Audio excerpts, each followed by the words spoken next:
بسم اللہ الرحمن الرحیم۔ خان صاحب کی جو 9 ضمانتیں خارج ہوئیں ان کے حوالے سے ڈیٹیلز بتانا چاہوں گا۔ مزید کسی مقدمے میں گرفتاری کے حوالے سے خبر ایک چل رہی ہے کہ خان صاحب کو گرفتار کر لیا جائے گا۔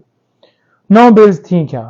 3 مقدمات اینٹی ٹیررزم کورٹ کے جس میں خان صاحب پیش ہوئے اور جوڈیشل کمپلیکس کے حملے کی ایک سٹوری جو ہے وہ بنائی گئی کہ خان صاحب پیش ہوئے ہیں اور انہوں نے حملہ کیا، حالانکہ وہ پیشی خان صاحب کی تھی اور ساتھ ورکرز تھے۔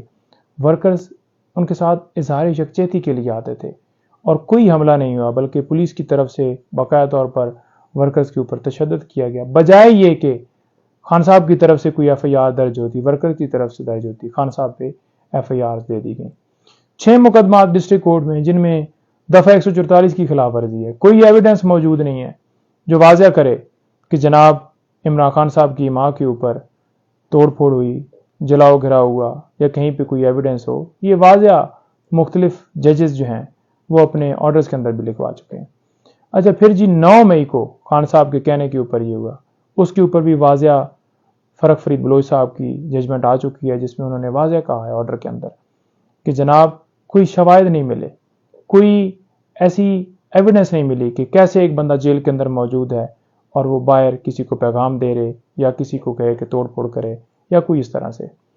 اور اس کے ساتھ یہ توشہ خانہ کی ایف آئی آر درج ہوئی۔ توشہ خانہ کی ایف آئی آر آپ دیکھ لیں کہ ایک اگر جرم ہوتا ہے تو اس کی ایک جگہ پہ کارروائی ہوتی ہے، یہ نہیں ہے کہ نیب کے اندر بھی کارروائی چلا دی جائے، ایک کارروائی جو ہے وہ الیکشن کمیشن جو ہے کمپلینٹ کرے اور اس کے اوپر جو ہے خان صاحب کو سزا دے کہ جیل میں ڈال دی جائے، اور ایک جو ہے وہ ایف آئی آر بھی درج کر دی جائے۔ تو لہٰذا یہ ایک وہ کیا کہتے ہیں سیاسی انتقام کا نشانہ بناتے ہوئے یہ سارا کیا گیا۔ انشاءاللہ اس میں ہمیں اوپر بیلز مل جائیں گی۔ نیچے جو بیلز ہماری خارج ہوئیں وہ گراؤنڈز کیا تھے، کس بنیاد جی خان صاحب جو ہیں وہ پیش نہیں ہوئے۔ اب ایک بندہ جیل میں ہے تو وہ کیسے پیش ہو سکتا ہے؟ اس کا طریقہ کار ہے کہ آپ ویڈیو لنک کے ذریعے یا اس کی حاضری لگوا لیں یا پھر آپ اس کو پروڈیوس کر لیں۔ تو یہ تو ہم نے واضح طور پر کورٹ میں کہا، ہماری یہ بات مانی نہیں گئی، لہٰذا ان کی بیلز خارج کر دیں گے۔ انشاءاللہ یہ بیلز بھی بحال ہو جائیں گی اور گرفتاری سے بھی روکا جائے گا۔ قانون کے مطابق ہم استدعا کریں۔ اور دوسرا خان صاحب کا جو توشہ خانہ کا کیس ہے وہ بھی کل اسلام آباد ہائی کورٹ میں فکس ہے۔